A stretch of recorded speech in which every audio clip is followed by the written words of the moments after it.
So Trump is ahead of the polls, and it looks like he's going to win, assuming that it's a fair election and that we'll even have an election come November.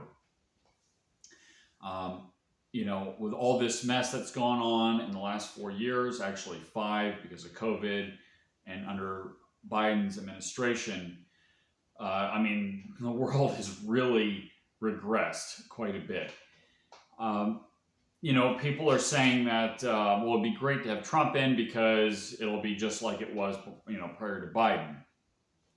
And, to that, I tell people that it's much easier and much quicker to destroy something than it is to have to build it back up again. So the damage that has been done over this administration is going to take more than an administration, worth of time to fix that. We're talking about a depleted oil reserve that over half of it's been depleted.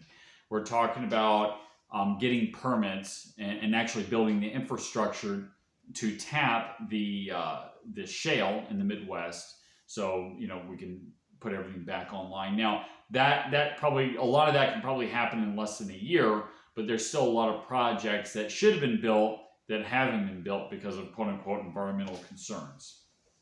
Now we're also talking about food processing. These mysterious fires that have burned down the food processing plants and is part of the reason why your groceries are up, I think 200, in some cases 400%. It's going to take time to rebuild that infrastructure.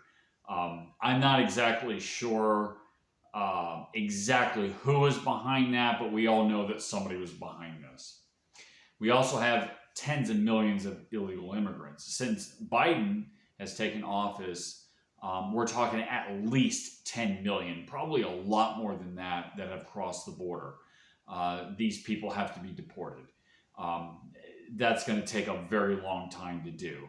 Given the way our system works, it's a bit cumbersome unless there was some kind of emergency or we were to fund ICE and Homeland Security. But I think it's going to take a lot longer than 4 years to deport all these people. You got the geopolitical system, and I can go on and on and on. That brings me to another principle. Like I said, it's always easier to destroy something and faster to destroy something than to have to build everything back up. So it's not just Biden's administration. This has been going on, the destruction of the West has been going on for about 100 years now. And it's going to take a long time to build everything back up again. People think the 1950s was this wonderful time.